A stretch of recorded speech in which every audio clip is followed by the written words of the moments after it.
ارشاد ربانی ہے یا ایھا الذین آمنوا کتب علیکم الصیام کما کتب علی الذین من قبلکم لعلکم تتقون۔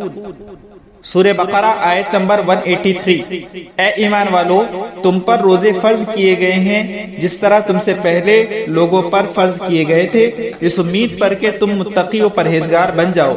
معلوم ہوا کہ روزوں کا مقصود اصلی تقوی کا حصول ہے، لہذا ایک مہینے مسلسل روزے رکھنے کے بعد بھی اگر تمہارے اندر تقوی کی یہ صفت پیدا نہ ہو تو یہ بات مناسب نہیں۔ رمضان المبارک کی سچی قدردانی یہ ہے کہ نیک اعمال پر اس کے بعد بھی یعنی رمضان کے بعد بھی مداومت اور استقامت اختیار کی جائے۔ اللہ تعالیٰ سورہ فصلت کی آیت نمبر 30 میں فرماتے ہیں ان الذین قالوا ربنا اللہ ثم استقاموا تتنزل علیہم الملائکہ الا تخافوا ولا تحزنوا وابشروا بالجنۃ التي کنتم توعدون۔ بے شک جنہوں نے دل سے کہا کہ ہمارا رب اللہ ہے پھر اس پر قائم رہے، ان پر فرشتے اترتے ہیں کہ ڈرو اور نہ غم کرو اور خوش ہو جاؤ اس جنت پر جس کا تم سے وعدہ کیا جاتا ہے۔ پہلے جز کو لفظ استقامت سے تعبیر فرما کر ارشاد فرمایا ان الذین قالوا ربنا اللہ ثم استقاموا، یعنی جن لوگوں نے سچے دل سے اللہ تعالیٰ کو اپنا رب یقین کر لیا اور اس کا اقرار بھی کر لیا، یہ تو اصل ایمان ہوا، آگے اس پر مستقیم بھی رہے، یہ عمل صالح یعنی نیک عمل ہے۔ اس طرح ایمان اور عمل صالح دونوں کے جامع ہو گئے۔ لفظ استقامت کی تفسیر حضرت ابوبکر صدیق رضی اللہ عنہ سے منقول ہے کہ ایمان و توحید پر قائم رہے، اس کو چھوڑا نہیں، اور تقریباً یہی مضمون حضرت عثمان غنی رضی اللہ عنہ سے بھی منقول ہے۔ انہوں نے استقامت کی تفسیر اخلاص عمل سے فرمائی ہے، اور حضرت عمر فاروق رضی اللہ عنہ نے فرمایا کہ استقامت یہ ہے کہ تم اللہ کے تمام احکام، اوامر و نواہی پر سیدھے جمے رہو، اس سے ادھر ادھر لومڑیوں کی طرح راہ فرار نہ نکالو۔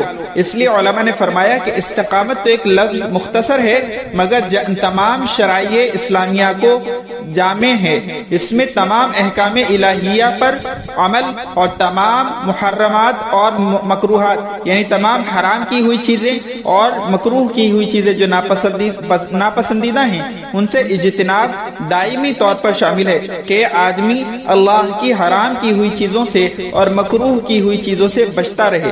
تفسیر کشاف میں ہے کہ انسان کا ربنا اللہ کہنا تبھی صحیح ہو سکتا ہے جبکہ وہ دل سے یقین کرے کہ میں ہر حال اور ہر قدم پر اللہ تعالیٰ کی زیر تربیت ہوں، مجھے ایک سانس بھی اس کی رحمت کے بغیر نہیں آ سکتا، اور اس کا یہ تقاضا اور اس بات کا یہ تقاضا ہے کہ انسان طریق عبادت پر ایسا مضبوط مستقیم رہے کہ اس کا قلب اور قالب دونوں یعنی اس کا ظاہر بھی اور باطن بھی اس کی عبودیت سے سرے منہ انحراف نہ کریں، ذرا بھی اس سے بھٹکے نہیں۔ حضرت علی اور ابن عباس رضی اللہ عنہم نے استقامت کی تعریف ادائے فرائض سے فرمائی ہے، اور حضرت حسن بصری نے فرمایا کہ استقامت یہ ہے کہ تمام اعمال میں اللہ کی اطاعت کرو اور اس کی معصیت یعنی نافرمانی سے بچتے رہو۔ اس لیے اللہ تعالیٰ نے رمضان المبارک میں جن نیک اعمال کی توفیق مرحمت فرمائی تھی ان پر ہمیں رمضان کے بعد بھی جمع رہنے کی حتی المقدور یعنی جتنی ہمارے پاس قدرت ہو کوشش کرنی چاہیے۔ نیکیوں پر مداومت اور ہمیشگی صالحین یعنی نیک لوگوں کا طریقہ ہے۔ رسول اللہ صلی اللہ علیہ وسلم نے ہمیں یہی تعلیم دی ہے۔ جب حضرت سفیان بن عبداللہ ثقفی نے عرض کیا کہ اے اللہ کے رسول مجھے ایسا کام بتائیں جسے میں مضبوطی سے تھامے رکھوں، تو رسول اللہ صلی اللہ علیہ وسلم نے ارشاد فرمایا قل ربی اللہ ثم استقم، کہو کہ میرا رب اللہ ہے اور پھر اس بات پر ثابت قدم رہو۔ ترمذی کی حدیث نمبر 2410، اور خود نبی کریم صلی اللہ علیہ وسلم کا مبارک طریقہ نیکیوں کے اہتمام کا تھا۔ حضرت عائشہ رضی اللہ عنہا روایت کرتی ہیں کانا رسول اللہ صلی اللہ علیہ وسلم اذا عمل عملا اثبتہ، مسلم شریف حدیث نمبر 746، کہ رسول اللہ صلی اللہ علیہ وسلم جب کوئی کام کرتے تو اس پر ہمیشگی اختیار فرماتے، نیک کاموں میں ہمیشگی اختیار فرماتے۔